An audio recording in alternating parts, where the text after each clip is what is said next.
Hey friend, it's Kanchamari. Welcome back to Momoyo na Momoyo. Another beautiful episode, the only space on the internet where we protect our mental wellness, keep it 100, and occasionally laugh at our own life choices because honestly, what else are we going to do? I Nindajga, and I will continue to feed you some good soul food. Last week we established that one man's meat is another man's biltong. You know, different strokes for different folks, chichi. But today we are flowing right out of that river into a massive, hilarious, and sometimes uncomfortable truth. Not only are you different from the person next to you, but you're also completely different from the you of 3 years ago. In fact, the you of 3 hours ago. Pato siyana. Mama settings asiyana zvatochinja, you're a whole different person. Today we're talking about seasons and vibes. Let's dig in, shall we? Every single season of life comes with its own hidden contract, its own heavy baggage of responsibilities, its own unique set of challenges, and most importantly, the specific vibe you need to navigate it accurately. If you don't read the terms and conditions of your current season, you will crash. It's like trying to wear a heavy winter jacket, chikubomba jacket, to a beach party in November. Like, you aren't just uncomfortable, you look ridiculous. In fact, you are sweating and your mental health is paying the price. Let's start with my singles.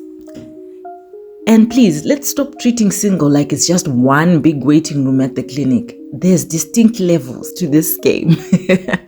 First up, the solo, completely not searching squad. If you're here, say I. Your phone is permanently on do not disturb. Your skin is clear, your bank account isn't being drained by random weekend dates that feel more like job interviews.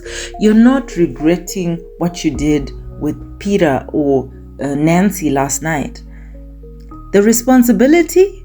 Your only job right now is self-investment. You're building in the valleys, fixing your own foundation. The challenge? The absolute loudest challenge here is loneliness and societal pressure. Your relatives at weddings are looking at you like an expired grocery item, asking, Koiwe, uchachatari. We've been there, we all know it. How to navigate this accurately? Your vibe must be strict, peace, and high boundaries. When the pressure comes, you stand firm. Ecclesiastes 3:1 says, to everything there is a season, a time for every purpose under heaven. If your current purpose is healing, own it. Don't let someone else's timeline panic you into a situationship. Then we have the single and ready to mingle. Ama aspiring to marry crew. Ivao. Your vibe is expectation. But let's be honest, sometimes it borders on desperation. Yes, that's tika garden menu. You're out at the supermarket looking like, you're scaring the life out of people. You're looking at the grocery carts of single people like a detective checking for wedding rings. The responsibility for you guys here is emotional readiness. You need to become the type of person you actually want to attract. You can't entertain the married guys or the married women if you're aspiring to be married, unless I call uri like supportive of chipari. Like, look, there are people who are supportive of polygamy. That's you. One man's meat, another man's poison. Different strokes for different folks, right? Yeah. But the challenge here is there's exhaustion. Meeting people is tiring. And ask me, you ask someone their favorite color for the 15th time this year and you just want to cry. In fact, why are you even asking for their favorite color? We are past that. Okay, maybe for zerarangu now. Hatisha bunzi jojo. Pote bunza kuti saka. What's your blood pressure reading? And what blood type are you? And have you been tested for HIV and syphilis lately? It's important. And as someone in the healthcare space, I highly encourage those type of discussions. A lot of guys run away from this, but it's important. But how do you navigate this accurately? Your vibe needs to be lighthearted. You need to have an openness and open-mindedness in how you take things. Lower your stakes. I'm not saying lower your standards, but stop looking at every first date as a potential spouse selection committee. Let it just be tea and a conversation, or drinks and, a laugh type thing. But the moment that person wants to become touchy-feely, nguva isati yakwana, please know where to put the boundaries. Shout out to the I'm on a complete break from dating VIPs. You looked at the dating pool, realized there was no chlorine in it, and walked away. The responsibility here is accountability. You're unpacking your own emotional baggage, but the challenge here is resisting the urge to text your ex at 11 p.m. when you are bored. Yeah. Or when you've had 1 or 2 glasses of red wine. Volume yadzikira. Yeah. Because it rukuziva kuti tabva kutsika mugarden mevaridzi. How do we navigate this one accurately? The vibe here is total restoration. You're detoxing. Treat your heart like a construction site. Hard hat on, no unauthorized visitors allowed, period. Even if it means they're going to leave you in the middle of nowhere with no way to go home. Yep, that's it. Now, what happens when the season shifts and suddenly you become someone's hun or someone's man? Oh, the early relationship season. The vibe here is pure butterflies and adrenaline. You're laughing at jokes that aren't even funny. He sends you dry text saying, okay, and you and your best friend spend 3 hours analyzing the deep spiritual meaning behind a specific punctuation mark. Let's talk about the fine print of this season. The responsibility here is moving from a me to a we. Suddenly, you can't just make decisions in a vacuum. You have to consider another human being's feelings, their schedule, and their weird habits. And we all know we all have weird habits that are specific to us. The challenge here, the sudden exposure of your insecurities. And suddenly you realize you might actually have a little bit of toxicity in you, and you just might be a red flag yourself. You have serious trust issues from the past, and now the mirror is facing you. So yeah, that's a lot of work that you'll be facing. How do we navigate this accurately? Your vibe has to be vulnerable and discovery. You cannot navigate a new relationship using defensive vibes of a bitter single person. Mentally, this transition causes high anxiety if you try to control everything. Especially vezera rangu. Millennials, hello. When you've had a space out from dating and you decide to reopen the doors, tine tendency yekuda kuita ana Judge Judy, analyst so and so, professor who and who, trying to dissect this relationship. Yani 2 days. 2 days, guys. 2 Iowa, guys. Yeah, I don't want to be involved with. Yes, know what you want. Have boundaries, but don't scare the life out of your partner. Like, otherwise you're going to be doing start, stop. Yeah. Just my 2 cents anyway. Philippians 4:6 says, be anxious for nothing, but in everything by prayer and supplication with thanksgiving, let your requests be made known to God. Give your anxieties to God, not to your new partner to fix. They are your partner, not your therapist. Hello? They are your partner, not God. Hello? Yeah. Now let's talk to the married folk. My favorite. Because society loves to make us believe that once you say I do and cut the cake, the season freezes and you just sail smoothly into the sunset until you reach 96. Absolute lies. Marriage is not a static destination, guys. Some of us have been there and have come out and still want to go back. Still want to try the marriage thing. Not try, but I actually have a desire to get married still. And some have been there, but they never want to hear the word marriage. To each his own. Marriage is not a static destination, as I said. It is a continuous series of renegotiations with the exact same person who keeps changing. Think about it. Maybe you got married in your early 20s and maybe you've got an age gap of about 5-10 years with your partner, or you're both the same age, but you're starting off you're both broke, full of specific idealistic expectation. And then fast forward 10 years, hubby has dialed down from his, spending on you and going out with the boys to reading, catalogs for lawnmowers and tractors and the next breed of cattle. And you have now found your voice. You used to be the meek, sweet, quiet, humble, just yes, ma'am type hun. And suddenly you found your voice and you're taking up space in the career world. So there's going to be change. And this change is going to cause a little friction, because now here you are sitting and wondering, who the heck am I sleeping next to?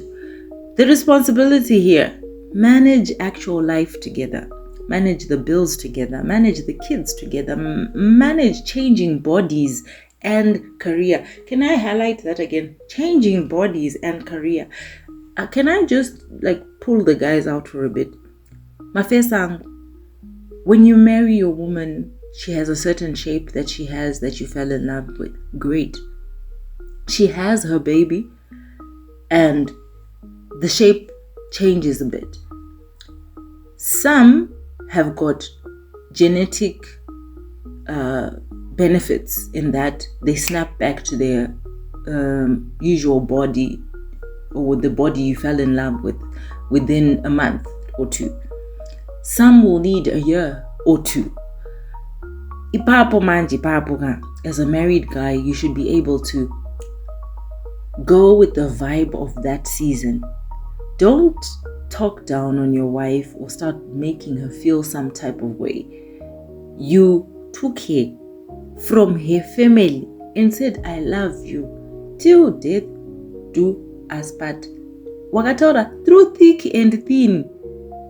So, appreciate it. Appreciate that stage. Ladies, the guy was buff, had his muscles and stuff. Life happens. Stressful situations, career, bills, etc., illness, and now those muscles have shrunk.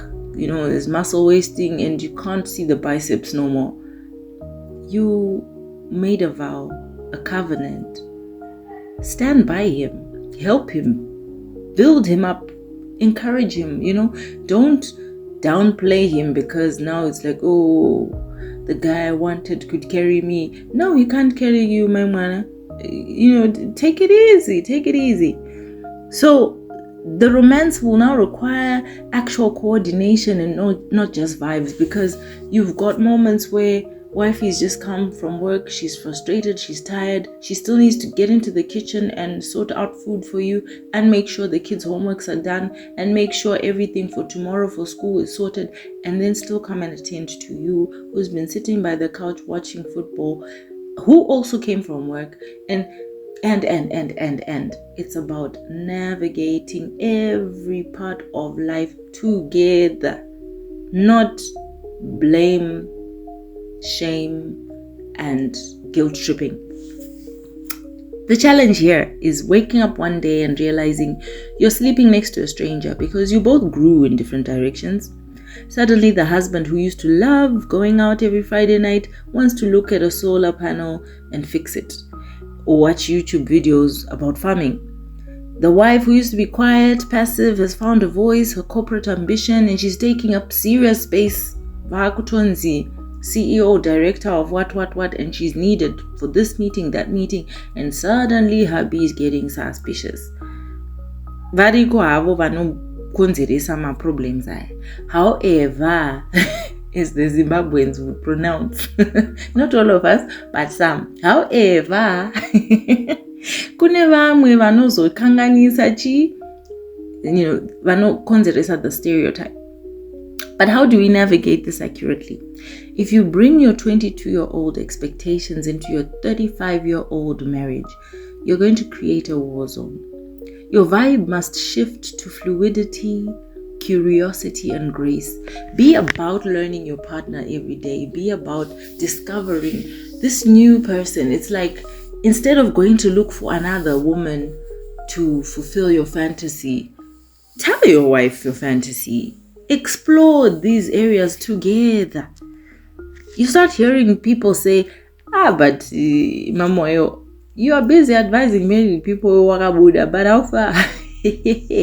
Guys, I may not be the best person to advise, but I believe that in hindsight, I've also learned something out of my own setup, where I know the next time I am saying I do, I have asked the right questions. I have done the work within me, because you're not the person they married after 15 years. You're a whole different person. Because if you're exactly the same, it would mean you haven't grown. And fighting your partner's personal evolution is losing a battle that absolutely bankrupts your mental space. Let's look at 1 Corinthians 13:7. It says, love bears all things, believes all things, hopes all things, endures all things. That means bearing the awkward, clumsy stages of your partner trying to figure out who they are today. You have to actively date the current version of your spouse. If she's a completely different woman now, sir, put on your suit and get to know her. Ask her what her new dreams are. If he has evolved, don't hold him hostage to the mistakes of his younger self. Move your marital vibe from we have a rigid routine to let's see what this new chapter demands from us. Here's our takeaway today. Whether you're sitting in a quiet room tonight rejoicing in your absolute solitude, or staring at your phone praying for a text from your crush, or sitting on the couch opposite a spouse of 15 years wondering how to bridge the gap, please hear me clearly. Your current season is not an administrative era. Your mental wellness thrives when you stop fighting the season you're in and master the vibe it requires. Don't rush through the single days. Don't panic through the relationship adjustment, and don't throw in the towel when the seasons shift in your marriage. God is in the growth. He is in the change. He is in the challenges, and He provides the grace for every single shift. Thank you for hanging out with me today on Momoyo na Mamoyo. Take care of your mind, read the contract of your season, adjust your vibe accordingly, and give yourself some serious grace. Until next time, stay blessed, stay mindful, keep flowing. Mujge, please eat. I love you. Bye.